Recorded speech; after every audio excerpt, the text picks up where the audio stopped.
People ask me all the time, what is the secret to success? And I always tell them what the short version is, you got to have a 22-inch biceps. And you got to be able to kill predators with your bare hands. And of course, you got to have this charming Austrian accent. That's a given. The long version is that I actually always had 5 rules. You don't need to be a bodybuilding champion. You don't need to want to be an action hero or anything like that. If you want to excel in whatever you do, those rules are for you. So my first rule is find your vision and follow it. If you don't have a goal, if you don't have a vision, you just drift around. You're not going to be happy. I grew up after the Second World War.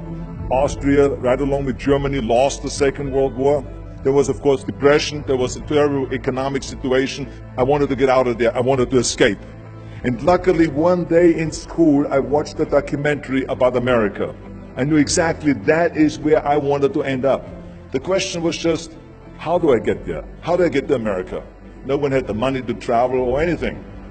But one day, I was fortunate enough to see a bodybuilding magazine. And on the cover was this very muscular guy. Mr. Universe becomes Hercules star. His name was Reg Park.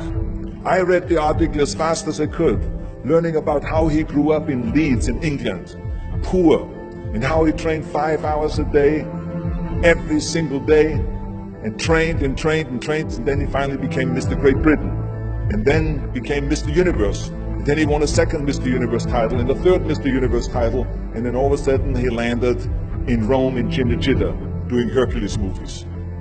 And as I read, I became more and more certain. I had that vision very clearly laid out, to be a champion on that same stage where he won the Mr. Universe, and then to move to America, then get into movies. From that moment on, everything that I did, no matter how hard I had to work or how much I had to struggle, it didn't matter, because I knew what the purpose was, and I found my passion. Always discover your vision, and the rest will follow. Now my second rule is never ever think small. You have to go and shoot for the stars. I didn't just think about being in movies. No, I wanted to be a movie star. I wanted to have above the title billing. I wanted to become the highest paid entertainer. I basically wanted to be another John Wayne. What's wrong with that? Never think small, think big. My third rule is ignore the naysayers. I think it is natural that when you have a big vision and big dreams and you have big goals, that people are going to say around you, I don't think it can be done. I think it's impossible. I mean, it started right away when I was 15 years old and I became a bodybuilder. Right after that, when I said, I want to be a world champion in bodybuilding, I want to be Mr. Universe.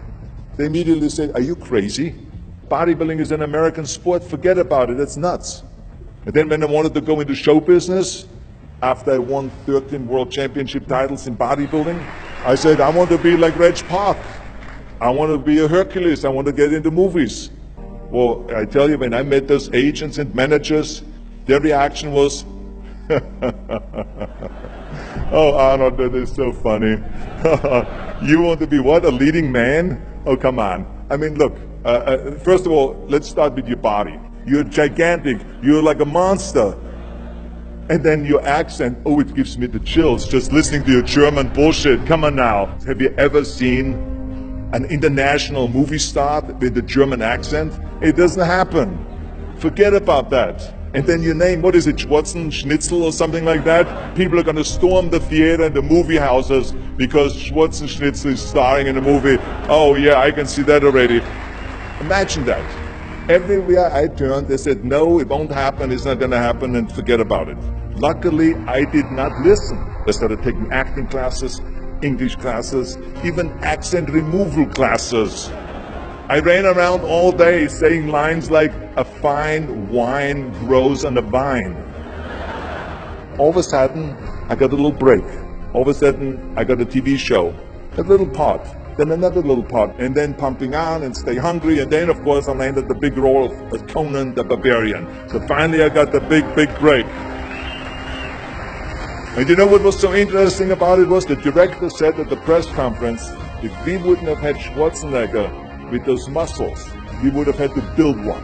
And then when I did Terminator, James Cameron said the I'll be back line became one of the most famous movie lines in history because of Arnold's crazy accent because he sounded like a machine. So as you see, everything that the naysayers said was a liability became an asset. Ignore the naysayers. The fourth rule is work your ass off. You never want to fail because you didn't work hard enough. It doesn't matter in what area you're in. No pain, no gain. Listen, when I came to the United States, I remember that I trained 5 hours a day, every day, and I was managing a construction business, and I was a bricklayer, and I went to college also, and I took acting classes from 8 o'clock at night to 12 o'clock midnight. Every day I did that. Work your butt off. That's what I always believe. No matter what you do, work, work, work. And my fifth and last rule is, don't just take. Give something back. Tear down that mirror that makes you always look at yourself. And you will be able to look beyond that mirror, and you will see the millions and millions of people that need your help. And this is why I tried to take every opportunity that I could to give something back. I started training Special Olympians. I started after-school programs for the most vulnerable children, for inner-city children, to make them be able to say no to drugs, no to gangs, and no to violence. We all can create change, whether it is in our neighborhood or in our local schools, because the bottom line is, it is up to us. Have a vision. Think big. Ignore the naysayers. Work your ass off and give back and change the world. Because if not us, who? If not now, when?